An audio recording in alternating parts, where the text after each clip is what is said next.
ይስጥልን ዶክተር መንግስቱ ገብረሃንስ እባላለሁ። በዚህ ቪዲዮ የሐዋሳ ትራክሽን አሰራርን እናያለን።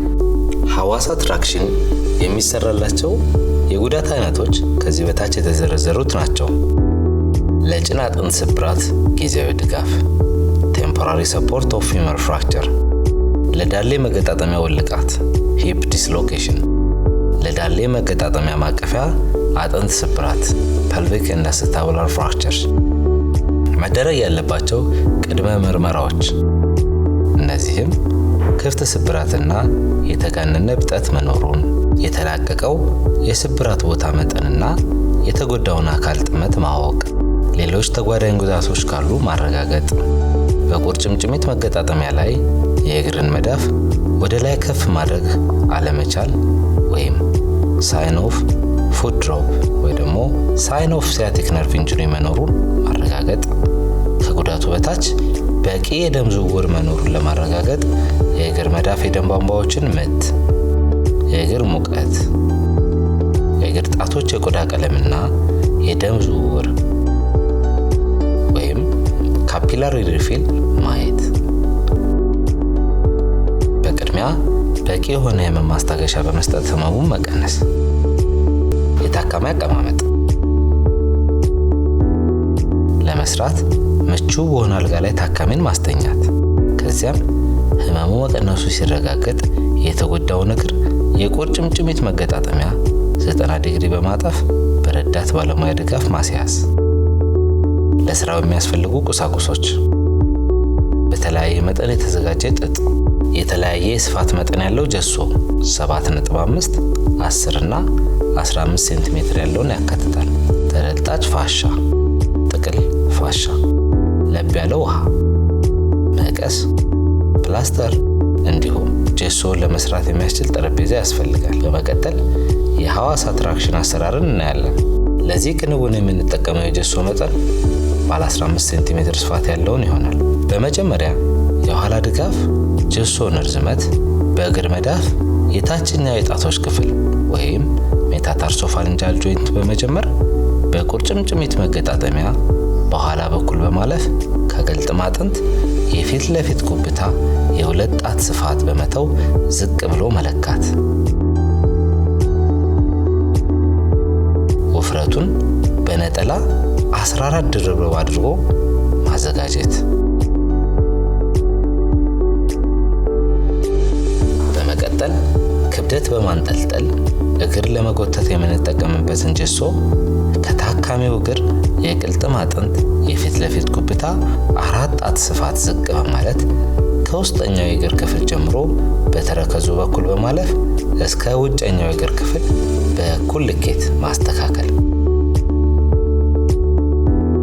ከዚያም በ8 ድርብ ማዘጋጀት።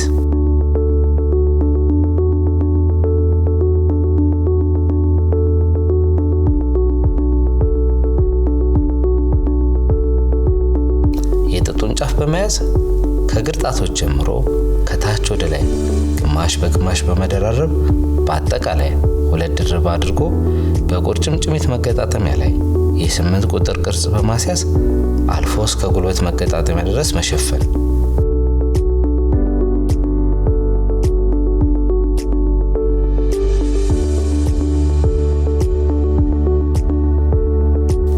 በበቂ ሁኔታ ጫናን ለመከላከል ተጨማሪ ጥጥ በቁርጭምጭሚትና ተረከዝ አካባቢ በደንብ ማድረግ።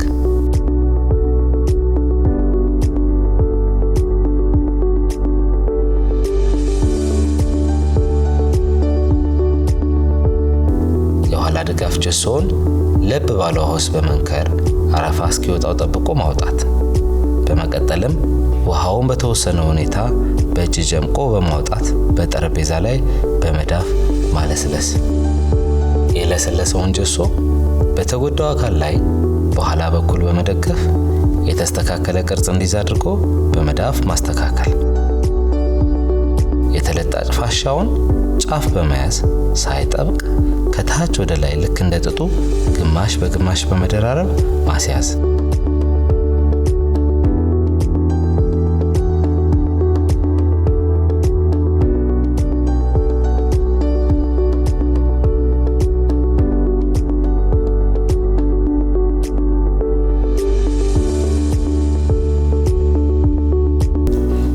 በማስከተልም የጀሶውን ጠርዞች ከስር ባለው ጥጥ አጥፎ በመሸፈን ምቹ ማድረግ።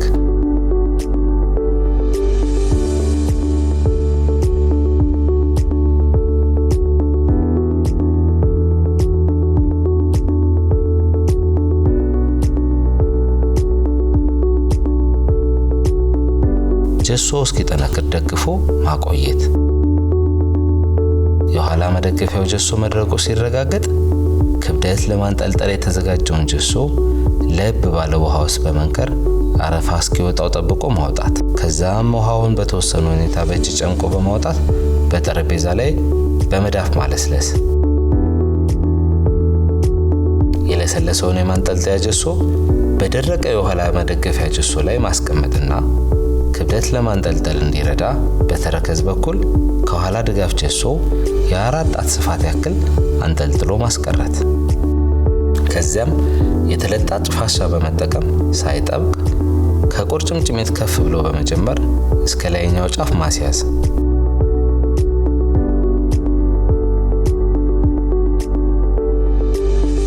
የመጎተቻ ክብደት በሚታሰርበት ጊዜ ወደ ታች እንዳይንሸራተት ለመከላከል ከደረቀው ጀሶ ጋር በደንብ አጣብቆ ማስያዝ። የተንጠለጠለውን የክብደት መጎተቻ ጀሶ የታችኛው ጫፍ በመዳፍ በማለስለስ ገመድ ለማስገባት እንዲመች አድርጎ ቅርጽ ማስያዝ። በመቀጠልም ገመዱን በተዘጋጀው የመጎተቻ ጀሶ ውስጥ በማስገባት ከ6 እስከ 8 ኪሎ ግራም የሚመዘን ክብደት ከመሬት ከፍ በማድረግ ማሰር።